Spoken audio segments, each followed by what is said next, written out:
te surprendre et Profiter de l'aubergine, alors prépare ces millefeuilles d'aubergine ultra faciles. nous commençons avec une aubergine ou autant que tu veux en préparer dans la recette d'aujourd'hui. Je te montre l'exemple avec une seule, mais tu peux ensuite multiplier. Il suffit simplement d'enlever la partie du pédoncule, de l'éplucher et de la couper. Et voici le cœur du sujet. En tranches plus ou moins uniformes et pas trop fines, tu vois, qu'elles fassent environ 0,8 ou 1 cm d'épaisseur. Après avoir toutes les tranches, on les met sur du papier cuisson, une plaque ou une feuille de silicone. Nous allons les laisser ici, mais avec une petite astuce. Pendant 15 ou 25 minutes, elles vont rester avec du sel par-dessus. Cela va avoir pour effet de les faire transpirer. Pendant ce temps, nous allons essayer de préparer une petite sauce en plus. On ajoute beaucoup de basilic à la sauce tomate, on mélange et on obtient une sauce tomate au basilic. Intégrée en un rien de temps ultra express et qui donne une petite touche en plus à la recette. Une fois que nous avons ça, après le temps écoulé, nous prenons les tranches d'aubergine et nous les passons sous l'eau. Comme ça, oui, tout simplement, pour enlever le sel et retirer cet excès qui était en train de suer, comme si le liquide sortait vers l'extérieur. Une fois que tu les as lavés, ce que tu fais, c'est les sécher. Donc directement sur un torchon ou un papier absorbant de cuisine, chacune d'elles. Et on va les sécher et les placer sur un petit plateau comme tout à l'heure, ou encore mieux, sur une grille du four recouverte de papier ou de silicone. Une fois que tu as ça, on passe au montage. Je vais mettre un peu d'huile, il y a des gens qui n'en mettent pas, mais honnêtement, ça donne un résultat fantastique. Quelques gouttes sur chaque tranche et tu passes au niveau supérieur. Super recette. On les met au four préchauffé à 80 degrés Celsius, chaleur tournante, en haut et en bas.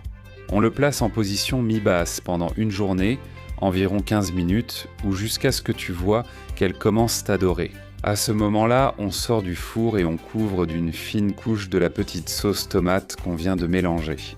Une sauce tomate maison est idéale, mais une simple sauce tomate au basilic convient aussi très bien. Ajoute par-dessus un peu de thon ou de bonite.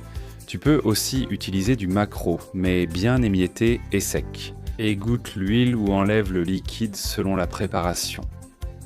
Une fois que tu as fait ça, on couvre avec une petite tranche de fromage. Lequel? Celui que tu préfères. J'aime mettre un fromage de vache doux dans cette recette, mais utilise celui que tu veux. Laisse parler ton imagination, le but est de se faire plaisir. Mets celui que tu préfères ou que ta famille préfère. Recouvre d'une fine, encore plus fine couche de la même sauce qu'avant et c'est prêt.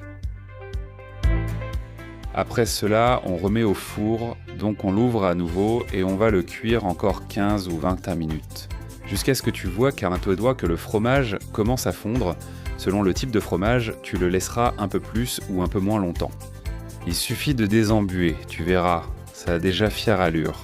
Il me reste à mettre les grandes en bas, les moyennes au milieu et les petites au-dessus.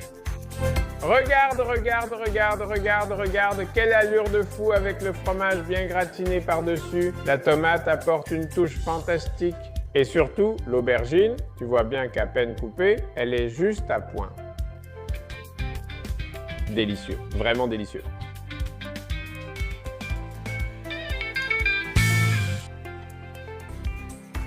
C'est incroyable. Ça rappelle presque une pizza et la fraîcheur de l'aubergine. Une combinaison différente que j'espère que tu vas adorer. Puisque je suis ici avec toi, dis-moi en commentaire, quelle est la recette que tu fais à la maison et qui marche à tous les coups? En plus, dis-moi aussi d'où tu regardes la vidéo et nous parcourons le monde entier à travers de délicieuses recettes.